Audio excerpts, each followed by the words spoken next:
Nope, we fixed it so it doesn't have to. There we go. Perfect, Kiefer. Thank you. Very nice work. Okay, boys and girls, I know you're not by your purple and gold partners right now, but I want to begin by talking about the 3 Fab 4 friends we have already met. Because when we're learning, we need to think about where we've been, so we have something to attach our new learning to. So go ahead and talk with your table about the 3 Fab 4 friends and how they help us when we read. Talk?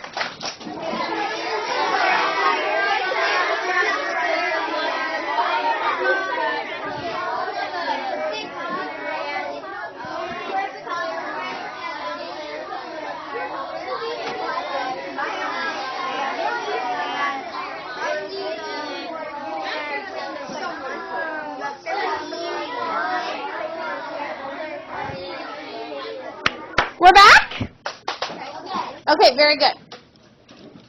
So, boys and girls, we have met Sammy, the summarizer. He takes a bunch of information and takes it down to the most important stuff. He brings it in like his cattle. Then who did we meet? Paula, the predictor. She uses what she already knows and clues from the text to make a good prediction. She gets her brain ready to think about what she might be reading or what she might be learning. And that helps her learn more because she's already got an idea in her mind. And then we met Claire, the clarifier. She's extremely important. She helps boys and girls if you don't understand what you're reading. Because you know you're not really reading if you're not understanding what you read, right? Okay, are you ready to meet our next Fab 4 friend? Yes. Oh, boy. Oh, my. Oh. Yeah, can you? Oh, she is.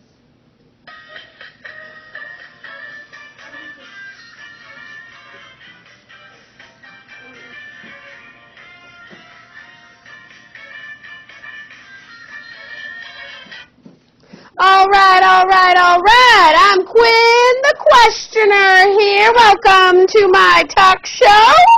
The name of the game is called Questions. Questions. Who, what, when, where, why, how? Are you asking these things when you read? Are these coming into your mind? They should be. When you ask questions, it helps you understand what you read. It's like you're talking with the author. That's right, I've got a book here, and I'm going to be interviewing it today as I read. I'm going to be asking lots of questions. My name's Quinn the Questioner because questions pop into my mind, and I can ask them of the book. That helps me read because then I can answer my own questions as I'm reading. I'm having a conversation with the book. I hope you have conversations with your book. Raise your hand if in your mind you're having a conversation while you're reading. Oh, yeah, active readers. We don't want any boring readers who just sit there and look at the words and don't think about them. No, we want that brain moving with Quinn the Questioners. That's right, like this.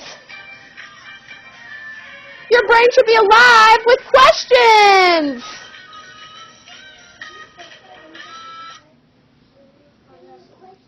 Now let me show you how it works, boys and girls. As I'm reading, there's a little voice in your head, and guess what that voice is? It's me asking questions. Who, what, when, where, why, how, and I wonder. Let's begin. Let me show you how it's done. Mrs. Camp's going to read, and I'm going to jump into her head and ask the questions. Are you ready? Going to school in the 1800s. That's the heading. Oh, I'm already asking questions. I wonder what school was like in the 1800s. I hope I'm going to learn. I'm sure if Paula was here, she'd be predicting we're going to learn about all this stuff. I love that, Paula. Don't you love that, Paula? Yeah. Okay, what are we going to learn? Imagine what school was like for children in the 1800s. Oh, I can't imagine. I don't even think they had electricity there. So I wonder what school was like. School was just one room. How could school be just one room? There was only one teacher. How could one teacher teach all those kids? Children of all ages learn together. I wonder if that's the best way for kids to learn. I mean, now we're in the ages of all the same kind of kids. Your school probably has many classrooms and teachers.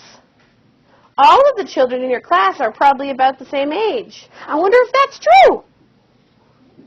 And you certainly don't have to walk more than 3 miles to get to school today. Oh, my goodness. I wonder what that would be like to walk 3 miles. Why did they have to walk 3 miles to get to school?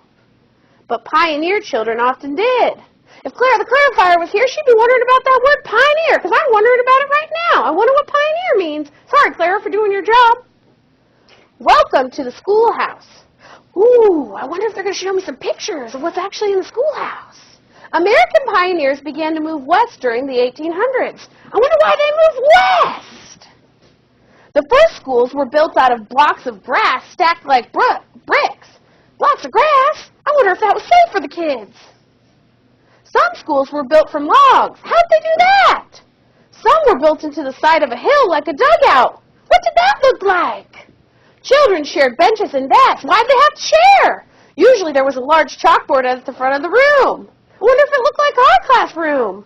The teacher wrote out the lessons. I wonder what kinds of things the kids learned.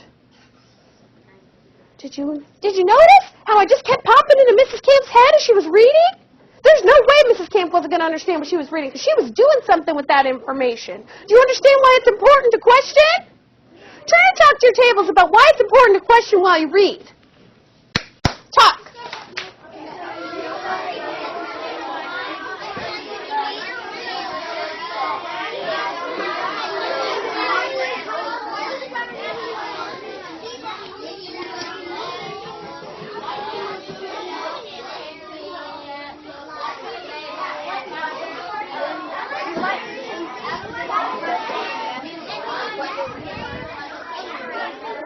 We're back? I noticed that you guys were talking about that it makes you stay awake while you're reading. Because if you're asking questions, you're really paying attention and you're really understanding what you're reading. You're talking with the text. You're interviewing the text. And the text could be a book or an article or anything that you're reading. That's text. That's what you need to be doing. You don't just sit there and look at the words. I mean, stretching them out is important. But what's really important is making sure you're understanding. And Quinn the Questioner helps you with that. Now, I don't know if I made this clear, boys and girls. Sorry, I got a cough. That these characters, let me get them out. Quinn the Questioner. Where'd you get the microphone from? Clara the Clarifier. Paula the Predictor. Sammy the Summarizer. Do you know where they live? You think they live out west? Are you ready? I'm gonna have you guys point to where they live. Are you ready? Point over here. Point over here. Point up here. They live inside your brain. Now, I pulled them out to talk to you and teach you. But the voice you hear, I bet this is going to be about, this is just not making sense.